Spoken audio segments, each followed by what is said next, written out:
하늘의 말씀 봅니다. 신약성경 누가복음 22장 14절에서 23절 말씀까지입니다. 누가복음 22장 14절에서 23절 말씀까지 제가 읽어드립니다.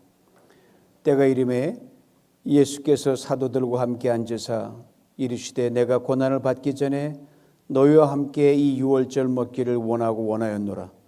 내가 너에게 이르노니 이 유월절이 하나님의 나라에서 이루기까지 다시 먹지 아니하리라 하시고 이에 잔을 받으사 감사기도 하시고 이르시되 이것을 갖다가 너희끼리 나누라.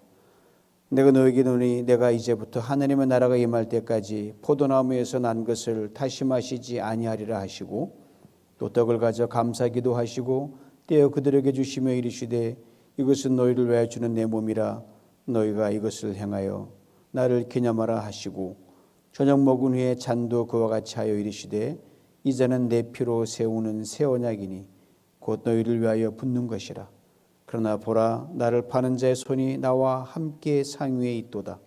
인자는 이미 작정된 대로 가거니와 그를 파는 그 사람에게는 화가 있으리로다 하시니 그들이 서로 묻되 우리 중에서 이 일을 행할 자가 누구일까 하더라. 아멘.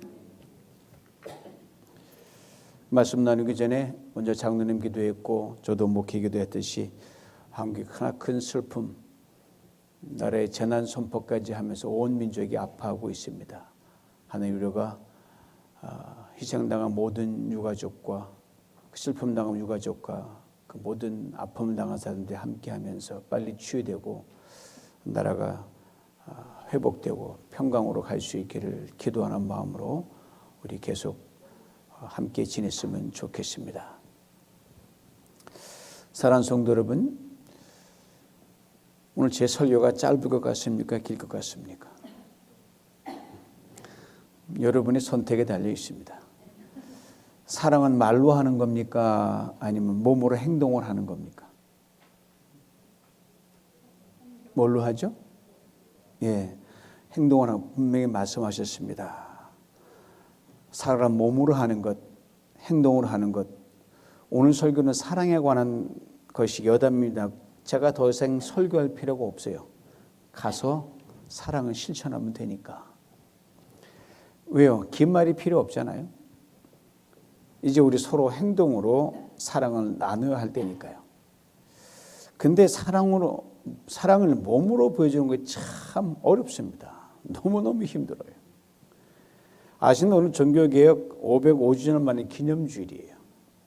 사람들은 마틴 루터 종교개혁을 거대 신학적인 담론으로만 풀어가려고 합니다.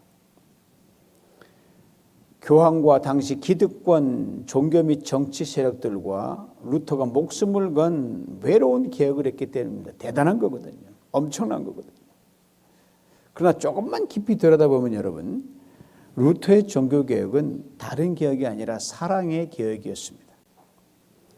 500여 년 전 타락한 교황청과 당시 정치 세력들이 결탁해가지고 자신들의 종교적 탐욕을 위해 백성들을 억눌렀습니다. 괴롭혔습니다. 모든 자유를 빼앗아갔습니다. 돈도 다 빼앗아갔어요. 심지어 하나님의 사랑의 말씀인 성경은 평범한 백성들은 감히 접근할 수도 없는 라틴어로 만들어 놓고 자기들끼리만 읽으세요. 하나님의 사랑마저 도둑질해가는 강도들이었습니다. 사람들은 사랑을 원했습니다.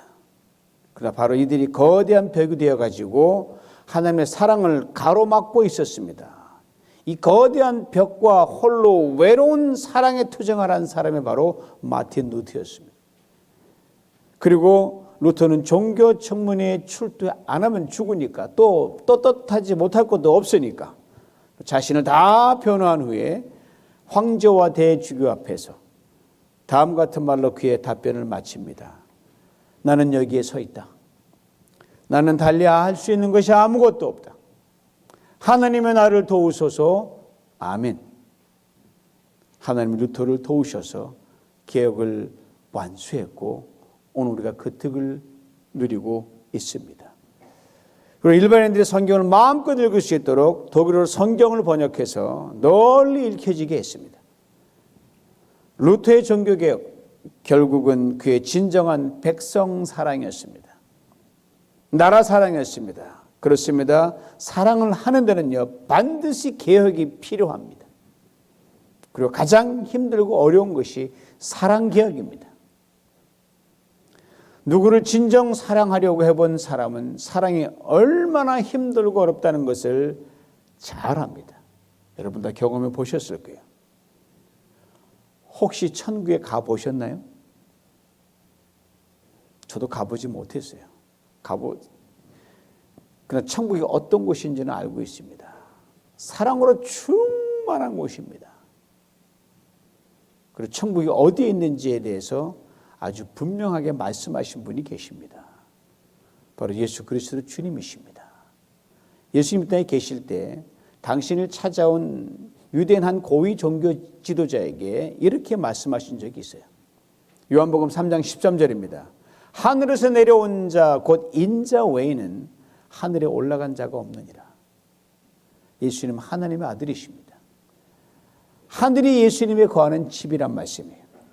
그런데 우리에게 영원한 하늘나라를 소개시키기 위해 이 땅에 사람에 대해서 오셨습니다. 얼마나 귀합니까? 가이드가 있어야 어디 여행 갈 거 아닙니까?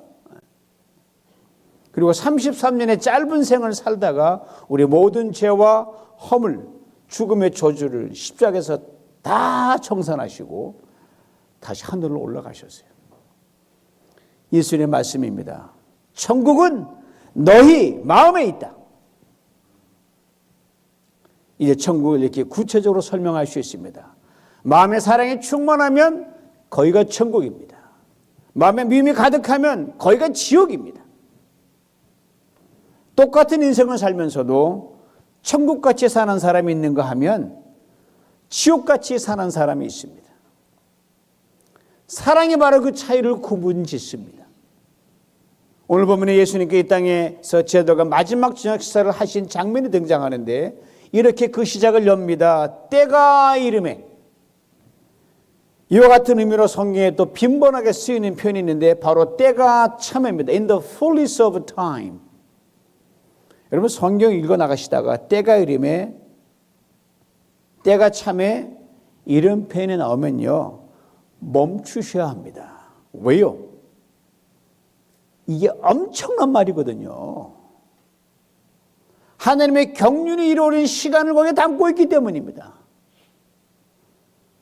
시간의 주인은 하나님이시기에 모든 때가 하나님의 경륜을 이루어 가는 시간은 분명해요. 오늘도 하나님은 우리의 예배 시간에 경륜을 이루어 가십니다. 그럼에도 때가 이름에 때가 참여라는 표현은요. 하나님의 경륜 속에서 아주 굵직한 획을 긋는 시간이 왔다는 것을 말해주기에 언제나 이 말 앞에서는요. 심호흡 한번 하시고 이렇게 기도하는 마음으로 읽으셔야 됩니다.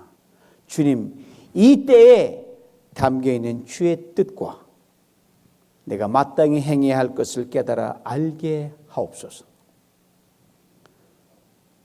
그렇다면 오늘 본문의 때란 어떤 때를 말하는 겁니까?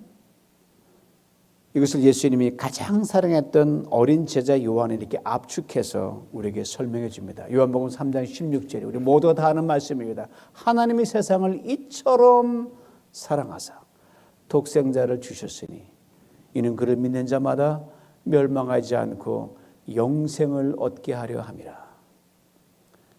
우리가 이렇게 짧은 인생을 살다가 죽음으로 끝나버리는 것을 확 되돌려 놓기 위해서 하나밖에 없는 외아들 예수 그리스도를 이 땅에 보내어 우리 대신 십자가에 죽어 부활하심으로 우리가 죽지 않고 영원히 살게 하셨다는 말씀입니다. 왜요? 하나님 우리를 지으셨기 때문입니다. 하나님 우리를 너무나 사랑하셨기 때문입니다. 하나님 우리를 책임지셨기 때문에 하나님 책임 무한 책임입니다. 그럼 오늘 본문의 때는 이렇게 구체적으로 설명이 됩니다. 하나님의 사랑의 때란 말씀이에요. 하나님을 이처럼 사랑하셔서 죽으시는 때라는 말씀이에요. 그러므로 오늘 보면은 바로 이 때라고 하는 단어를 중심으로 전체가 전개됩니다. 이 때를 모르면 맥락을 이해할 수가 없습니다. 그리고 오늘 보면은 처음부터 끝까지 사랑에 관한 이야기. 예수님 때 계시는 참으로 재밌는 말씀하신 적이 있어요. 너희가 구름이 서쪽에서 이는 것을 보면 곧 말하기를 선하게 오겠구나. 과연 그러하다. 남풍이 쫙 불면 오늘은 덥겠네. 과연 그러하다. 참 똑똑하거나 말 잘한다. 맞거든요. 너희가 천지의 기상은 분별할 줄 알면서 어찌 이 시대와 때는 분간하지 못하느냐. 또 어째 옳은 것을 스스로 판단하지 아니하느냐. 압축하면 이 말씀이에요. 똑똑하다고 하면서 그래 때도 분간 못하냐? 옳고 그름도 분간 못하냐? 이 말이에요. 당시 예수님이 살던 시대도 사랑이 메말라 있었습니다. 평범한 사람들 못 먹고 가난하고 눌린 것 여러분 그건 견딜 수 있지만 사랑의 굶주림은 못 견딥니다. 인정에 목말라 했습니다. 그런데 똑똑한 종교인들 심지어 제자들까지도 사랑할 때라는 것을 깨닫지 못했어요. 그리고 옳은 일, 마땅히 할 바를 알면서도 그렇다고 인정하지도 않고 행하지도 못했습니다. 문제는요, 예수님은 바로 6월절 마지막 만찬석상에서 이게 마지막 식사예요. 라스트 서퍼예요. 라스트 디너예요. 그리고 사랑할 때라는 것을 아주 그래픽하게 보여주시고 그렇게 행하라고 하는 말씀하시는데도 전혀 깨닫지 못했다는 거예요. 그걸 어떡합니까? 보세요. 6월절 만찬 식탁에서 잔을 나눠주십니다. 그냥 잔이 아니었어요. 붉은색 나는 포도주 잔은 예수님이 잠시 후 십자가에 죽으시면서 흘리게 될 피를 상징하셨어요. 우리를 위해 죽으시는 주님의 피입니다. 잔을 돌리신 후에 이번에 떡을 나누어 주십니다. 그냥 떡이 아니었습니다. 예수님이 잠시 후 십자가에 죽으시면서 찢기시게 될 살을 상징했어요. 우리를 위해 죽으시면서 찢겨나가는 주님의 살점입니다. 정리합니다. 사랑의 잔이요, 사랑의 떡입니다. 전 이 대목을 읽을 때 예수님의 제자들에게 분명 무슨 말씀을 하셨을 것이다라는 생각을 하곤 합니다. 이 엄숙한 순간에 뭐라도 하셔야 될 거 아니겠어요? 그냥 먹어 마셔 그랬겠어요? 예수님 그렇게 싱거운 분 아니세요. 오늘 보면 아무런 언급이 없지만 아마 이런 말씀을 하지 않으셨을까 상상해 봅니다. 아주 천국 가서 확인해 보십시오. 제 말이 맞을 거예요. 아마. 똑같은 말씀을 잔을 돌리면서 한 번, 그리고 떡을 나눠주시면서 한 번, 두 번 하셨을 것 같아요. 내가 너희를 죽기까지 사랑한다. 내가 너희를 이렇게 사랑한다. 그리고 이렇게 말씀하십니다. 너희끼리 나누라. Share among yourselves. 이렇게 풀어봅니다. 너희끼리 잔과 떡을 나누라. 먹고 마시라는 거 신난 얘기입니까? 그게 아니라는 건 삼척동자도 다 합니다. 너희끼리 사랑을 나누라는 말씀이에요. 너희끼리라는 이 말이 여러분 얼마나 가슴 아픈 말인지 아세요? 복음서에 보면요, 예수님의 지자들이 예수님 보는 앞에서 보란듯이 큰 소리로 다투고 싸우는 장면이 나옵니다. 어떤 복음서는 한 번 기록되어 있고요, 어떤 복음서는 두 번 기록되어 있어요. 그 예수님 사람이 싸우는 게 어찌 보면 당연한 것 같아요. 제자들도 싸우는데 뭐. 예? 그러나 제자들의 면면을 볼 때 아마 이 기록보다 훨씬 많이 쌈질했을 거예요. 아마. 자기들 예리니까 한 번 더 축소해 놓은 것 같아요. 지금 예수님 십자가를 치시기까지 이들을 사랑하시는데 이들은 누가 크니, 누가 더 높은 자리를 차지할 것인을 두고 격하게 다투었거든요. 마지막 만찬이 막 끝난 직후에 제자들이 또 격하게 다투었거든요. 이런 제자들이었기에 너희라는 말씀을 하실 때는요, 다투고 미워하고 갈등하고 자기만 알고 남은 우습게 알고 남에 대한 존중하는 요만큼도 없는 제자들을 떠올렸을 거 아니에요. 아이고 이것들 두고 내가 죽어야 되니 참 답답하다. 그러지 않으셨겠어요? 그러니 얼마나 속이 터지고 마음이 아프셨겠어요. 우리도 말 안 듣고 속 쏘이고 어깃장 노는 자녀나 사람들 오면 속이 터져나가잖아요. 예? 속된 말로 미치잖아요. 예수님은 뭐 당연하셨겠죠. 그렇기에 너희끼리 나누라는 주님의 말씀은 이렇게 솔직하게 다시 풀어 적어야 이해가 되기 쉽습니다. 얘들아, 너희들 이젠 그만 좀 다퉈라. 제발 이제 너희끼리 사랑을 나누고 살아가라. 너희들 볼 날도 얼마 남지 않았구나. 그렇습니다. 제자들 이제 정말 사랑할 때가 이르렀습니다. 죽도록 사랑할 때가 이르렀습니다. 그런데 여전히 정신을 못 차립니다. 이걸 어쩝니까? 그런데 말입니다. 이런 제자들을 주님께서 정말 사랑하셨어요. 믿어주셨습니다. 죽기까지 끝까지 변함없이. 그래서 오늘 주님 이렇게 말씀하시는 거예요. 너희끼리 나누라. 지금은 하지만 나중에는 그럴 줄 알고. 주님의 이 말씀을 빼놓지 그대로 옮깁니다. 이것을 갖다가 너희끼리 나누라. 이것은 잔입니다. 우리를 위해 흘리신 주님의 핏잔입니다. 이것은 또 떡입니다. 우리를 위해 지킨 주님의 살입니다. 이 말씀에 주님의 애잔한 호소가 들어있다. 이것을 우리는 결코 놓쳐서는 안 됩니다. 너희들 미움이 드냐? 다투려고 하는 마음이 들거든.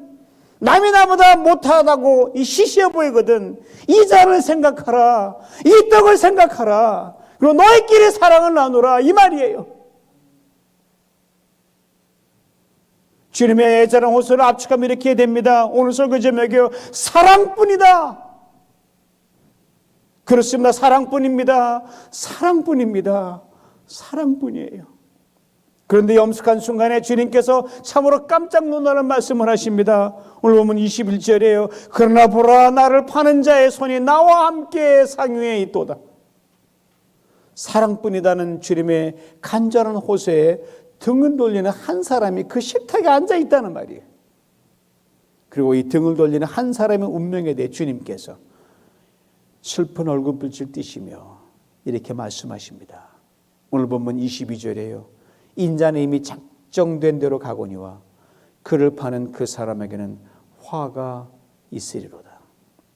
이 말씀에 대해서 뭐 이런저런 거창한 신학적인 담론을 불러올 필요는 없을 것 같습니다. 복잡하게 생각할 거 없어요. 심플하니까. 왜요? 다만 한 가지 분명한 것만 우리는 가슴 깊이 새기면 됩니다. 사랑하지 않으면 뭐예요? 화를 입는다는 거예요. 죽이면 엄청난 조짐한 화가 아닙니다, 여러분. 내가 사랑하지 않음으로 인해 마음이 불안한 것도 그 화예요, 여러분. 내가 사랑하지 않음으로 인해 잠 못 이루는 것도 화입니다. 우리가 사랑을 나누지 않음으로 인해 마음이 불편하고 후회되는 것도 화예요. 화라는 한자말이 참 재미있어요. 신이 입을 삐뚤어지게 만드는 뜻이 화입니다.